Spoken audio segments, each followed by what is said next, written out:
এইভাবেই তো দুর্ঘটনাগুলো ঘটে। আমি যদি একটু রানিং থাকতাম তাহলে কি হতো অবস্থা আপনারাই দেখতে পাচ্ছেন। কি আর বলবো, আপনারাই বলুন গাড়িটা কিভাবে। আসলে গাড়িগুলো ডিস্ট্রিক্ট হোক আর লোকাল হোক, সব গাড়িগুলো সিস্টেম একই। তারা একটা যাত্রী কেউ যদি রাস্তার পাশ থেকে সিগন্যাল দেয়, তারা দাঁড়িয়ে যাবে। সেই রাস্তার মাঝে আছে না কোথায় আছে সেটা তারা ফলো করবে না, তারা সেই জায়গাতেই থেমে যাবে। রাস্তার মাঝে দাঁড়িয়ে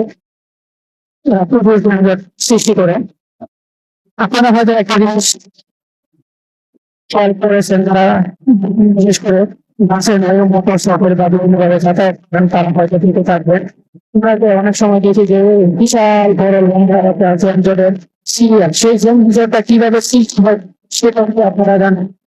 এই যানজটটা সৃষ্টি হয় সেই রাস্তার সামনে যে গাড়িটা থাকে ওই গাড়িটা আপনার পুরো রাস্তা ব্লক করে দাঁড়িয়ে যায়, আর তার পিছনে শত শত হাজার হাজার গাড়ির যানজট তৈরি হয়ে যায়। সেক্ষেত্রে বিশেষ করে ড্রাইভার আপনারা একটু সচেতন হবেন।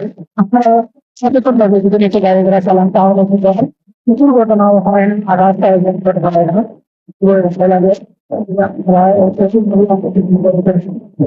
সবাই নিয়ম তাহলে গাড়িটা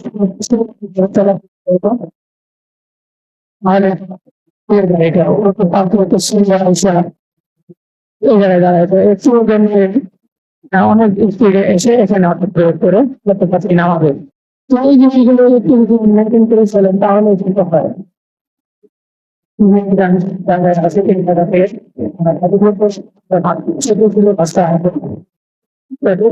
রাস্তার দৃশ্যগুলো কেমন লাগছে আপনাদের অবশ্যই জানাবেন। আপনাদের আমার ভালো লাগবে আশা করি, কারণ আমাদের এই পানি অঞ্চলগুলো খুবই ভালো। পাশে সুন্দর দুই পাশে কত সুন্দর প্রাকৃতিক দৃশ্য ভালো লাগে। দৃশ্যগুলো দেখতে কিন্তু আমরা মন মানসিকতা নিতেই ভালো করেছি।